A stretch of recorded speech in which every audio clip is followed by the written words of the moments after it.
आज हम पढ़ रहे हैं कक्षा 8 विषय विज्ञान अध्याय 5 कोयला एवं पेट्रोलियम के प्रश्नों के उत्तर। तो पहला प्रश्न है सीएनजी और एलपीजी का ईंधन के रूप में उपयोग करने के क्या लाभ है। उत्तर देखते हैं। एलपीजी का लाभ, एलपीजी एक अच्छा ईंधन मानी जाती है क्योंकि पहला, इसका कैलोरी मान अधिक है। यह 50 किलो जूल प्रति ग्राम है, अर्थात 1 ग्राम एलपीजी जलकर 50 किलो जूल ऊष्मा ऊर्जा उत्पन्न करती है। इसकी ज्वाला धुआं रहित होने के कारण प्रदूषण नहीं फैलाती। एलपीजी जलाने पर कोई विषैली गैस पैदा नहीं करती। एलपीजी की संभाल और रख रखाव आसान है। इसका पूर्ण दहन होता है। एलपीजी घरेलू साफ ईंधन है। सीएनजी के लाभ, यह वायु प्रदूषण नहीं फैलाता। प्रश्न क्रमांक 2, पेट्रोलियम को कौन सा उत्पाद सड़क निर्माण हेतु उपयोग में लाया जाता है। तो उत्तर है बिटुमेन, या कोल तार भी हो सकता है।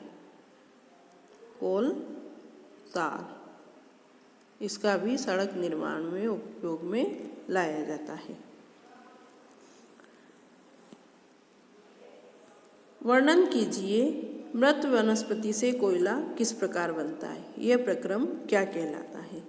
उत्तर, मृत वनस्पति से कोयले की उत्पत्ति कोयला उन वृक्षों के विघटन से बना है जो आज से करोड़ों वर्ष पहले पृथ्वी के अंदर दब गए थे। ऐसा विचार है कि करोड़ों वर्ष पहले भूकंप तथा ज्वालामुखी इत्यादि के कारण वृक्ष पृथ्वी की सतह के नीचे दब गए और मिट्टी तथा रेत से ढक गए।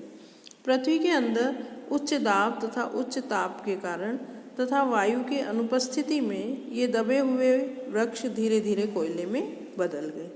वृक्षों की लकड़ी से कोयला बनने में करोड़ों वर्ष का समय लगा। कोयले के बनने के इस प्रक्रम को कार्बनीकरण भी कहते हैं। अब अगला प्रश्न है हमारा रिक्त स्थान का। रिक्त स्थानों की पूर्ति कीजिए।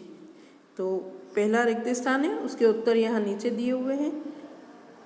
रिक्त स्थान पहला है तथा जीवाश्म ईंधन है। तो कोयला तथा पेट्रोलियम जीवाश्म ईंधन है।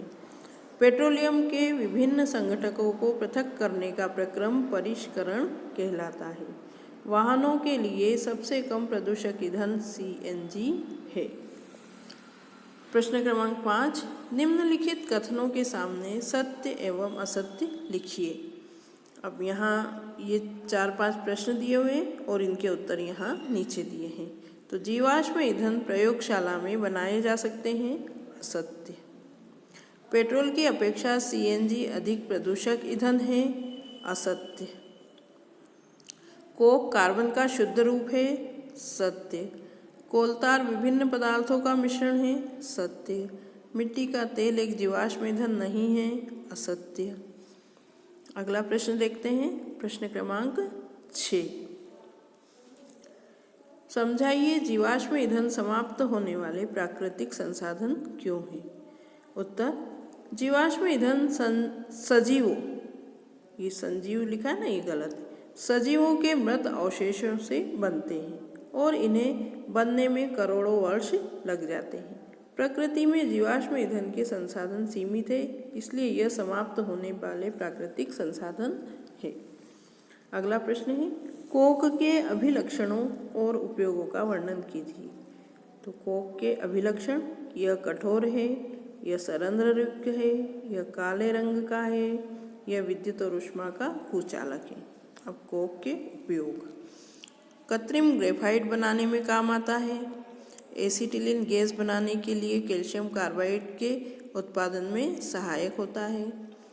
जल गैस और उत्पादन गैस के उत्पादन में सहायक है।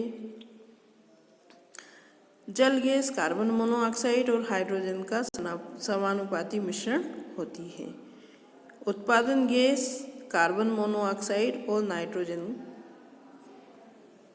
का 1:2 अनुपाती मिश्रण इसे वायु को लाल गर्म कोक के साथ गुजारने पर प्राप्त करते हैं। ये कॉपर, लोहा, जिंक, लेड, टीन आदि धातु के निष्कर्षण में काम आता है। यह एक घरेलू ईंधन है क्योंकि यह जलने पर धुआं नहीं छोड़ता। ये सब इसके उपयोग हैं। प्रश्न क्रमांक 8 देखते हैं। पेट्रोलियम निर्माण के प्रक्रम को समझाइए। पेट्रोलियम का निर्माण पेट्रोलियम समुद्र में रहने वाले सूक्ष्म जीवों की सहायता से बनता है। मनुष्य मृत्यु के पश्चात ये जीव सागर की तली में पहुंच जाते हैं और धीरे धीरे रेत तथा मिट्टी से ढक जाते हैं। करोड़ों वर्षों बाद दाब उत्प्रेरक क्रिया तथा गर्मी के कारण हाइड्रोकार्बन में बदल जाते हैं। ये हाइड्रोकार्बन हल्के होने के कारण छिद्र युक्त चट्टानों से रिसकर पृथ्वी की सतह की ओर तब तक आ जाते हैं जब तक अपारगम्य चट्टानें उन्हें रोक नहीं लेती। इस प्रकार इन अपारगम्य चट्टानों के बीच तेल कूप बन जाते हैं। प्राकृतिक गैस तेल के ऊपर पाई जाती है। तो ये प्रश्न समाप्त हुए। अब कुछ यहाँ लघुत्तरीय प्रश्न दिए हुए हैं, वो देख लेते हैं। कुछ प्राकृतिक पदार्थों के नाम लिखिए। वायु, जल, मृदा, वन और खनिज आदि। कुछ मानव निर्मित पदार्थों के नाम लिखिए। कांच, सीमेंट, कपड़ा, मकान आदि। जीवाश्म ईंधन की परिभाषा लिखिए। ये जो प्रश्न है ये अतिरिक्त प्रश्न है। जीवाश्म ईंधन की परिभाषा: वे ईंधन जो सजीवों के मृत अवशेषों से मृदा के नीचे दबने के कारण कई करोड़ों वर्षों बाद प्रकृति में उत्पन्न हुए। उदाहरण है कोयला, पेट्रोलियम, प्राकृतिक गैस आदि। फिर कोक कैसे बनाया जाता है? कोक कोयले के प्रक्रमण द्वारा बनाया जाता है।